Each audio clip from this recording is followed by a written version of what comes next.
సేవకులారా సువార్తికులారా యేసయ్య కోరుకున్న శ్రామికులారా సేవకులారా సువార్తికులారా మీ మాదిరికై వందనము ఉన్నత పనికై మమ్మును పిలచిన దేవా మా కొరకై నీ ప్రాణం అర్పించితివి నీలో నిలచి ఉండుటే మా భాగ్యము నీ కొరకై జీవించెదము సేవకులారా సువార్తికులారా యేసయ్య కోరుకున్న శ్రామికులారా సేవకులారా సువార్తికులారా మీ మాదిరికై వందనము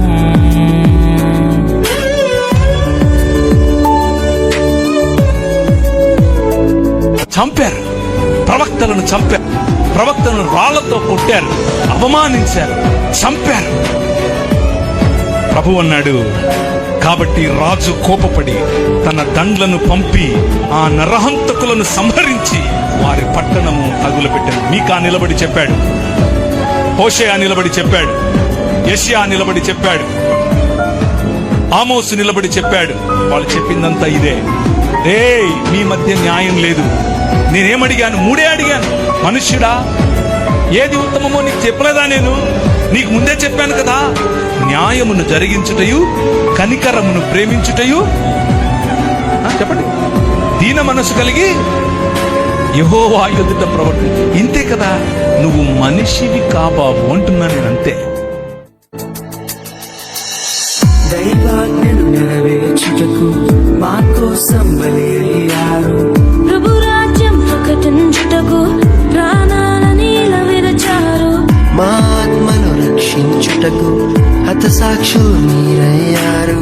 నీతి కిరీటము పొందుటకు అర్హులుగా మీరు. ఉన్నత పనికై మమ్మును పిలచిన దేవా మా కొరకై నీ ప్రాణం అర్పించితివి. నీలో నిలిచి ఉండుటే మా భాగ్యము. నీ కొరకై జీవించెదము. నిజంగా అంటాను, ఆయన రక్తం చిందించిన ఈ రాష్ట్రంలో లక్షల మంది సేవకులు పుడతారు, లక్షల మంది యవనస్తులు లేస్తారు. అంత గొప్ప కార్యం జరిగింది.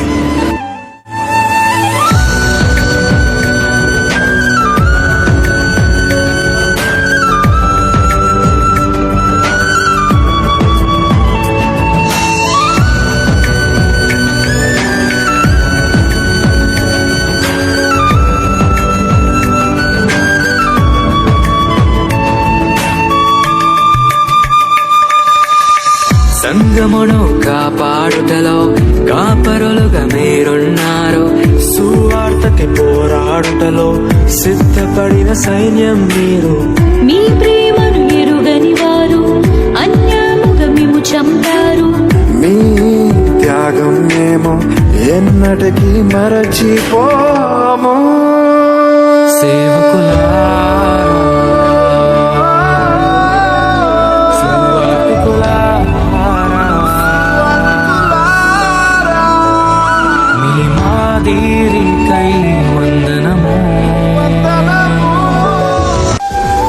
మనిషిని హిందువుగా చూడద్దు, ముస్లింగా చూడద్దు, క్రైస్తవుడిగా చూడద్దు, బౌద్ధుడిగా చూడద్దు. మనిషిని మనిషిగా చూడద్దు. కష్టమా? చాలా కష్టం. సువార్తను అందించుటకు ఎన్నో హింసలు పొందారు. ఆకలితో మోకాల్లోని సంఘమును పోషించారు. మాకు మాదిరి చూపించుటకు క్రీస్తును పొడి జీవించారు. మీ జలపడి వారమే మేము, మీ జాడలో పనికై మమ్మును విరచిన దేవా మా కొరకై నీ ప్రాణం అర్పించితివి. నీలో నిలిచి ఉండుటే మా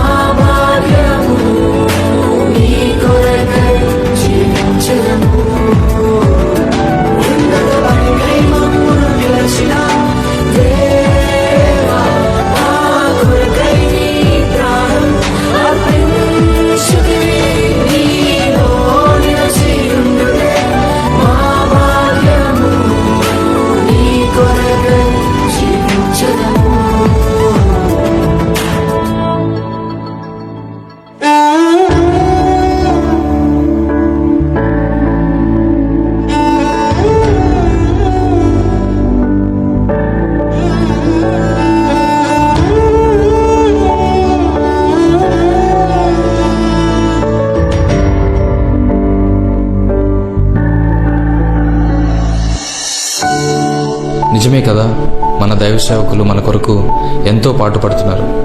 మన జీవితంలో కష్టం వస్తే వారు కన్నీటితో ప్రార్థన చేస్తున్నారు. మన జీవితంలో బాధలు ఎదురైతే వారు మనల్ని ఓదారుస్తున్నారు. అటువంటి దైవ సేవకుల గురించి ఒక నెగిటివ్ న్యూస్ వస్తే అది నిజమో అబద్ధమో తెలియకుండా వారిని నిందించడం చాలా పెద్ద పాపం. హెబ్రీయులకు రాసిన పత్రిక 13వ అధ్యాయం 17వ వచనం ప్రకారంగా, మీ పైన నాయకులుగా ఉన్నవారు లెక్క అప్పచెప్పవలసిన వారి వలె మీ ఆత్మలను కాయుచున్నారు.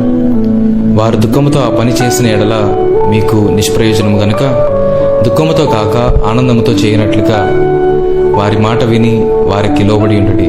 ఇంకా ఎంతో గొప్ప సేవ చేసిన దైవజనులు ఎంతో మంది ఉన్నారు. పిల్లలు ఎంత చక్కగా చేశారు కదండి. సత్యకి ఒక్కసారి గట్టిగా చప్పట్లు కొడదామండి. ఎందుకంటే ప్రవీణ్ అన్న గారు మనందరికి బాగా తెలుసు. ఎప్పుడు తెలుసు? ఆయన చనిపోయాకే తెలుసు. బతుకున్నంత వరకు అన్న గురించి కూడా మనకి చాలా మందికి తెలియదండి. ఆయన క్రైస్తవుల కొరకు పోరాటం చేశాడు. ఈ రోజు క్రైస్తవులు అంటేనే సమాజంలో ఏమవుతోంది?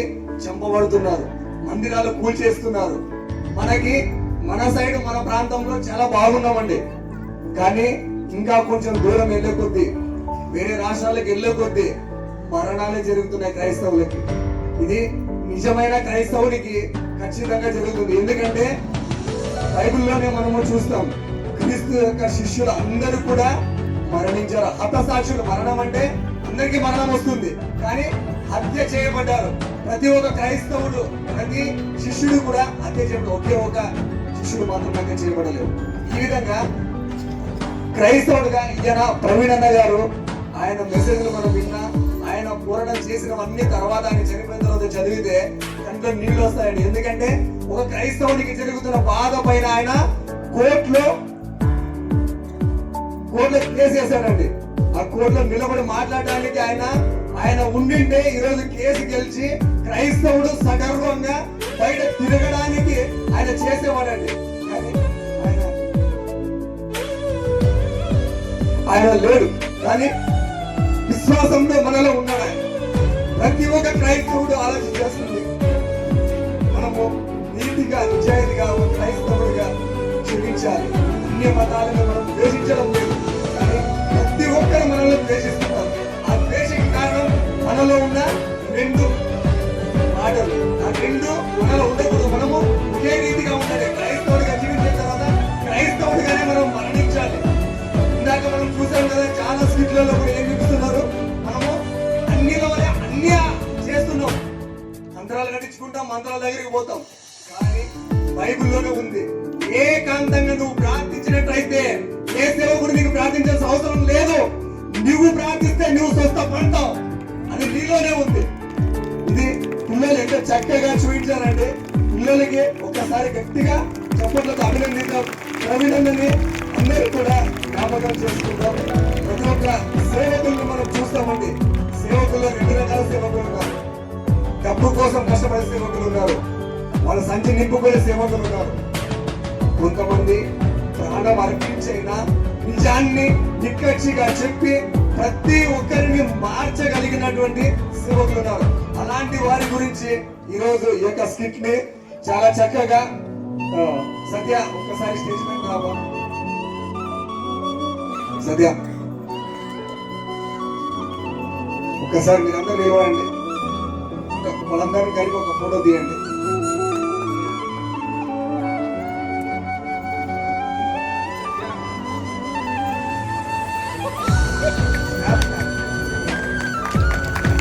ఎంతో కష్టపడి పిల్లలు చాలా చక్కగా చూపించారంటే, పిల్లలు కూడా ఎంతో చక్కగా మనకు అర్థమయ్యేటట్టు వాళ్ళు కూడా చేశారు.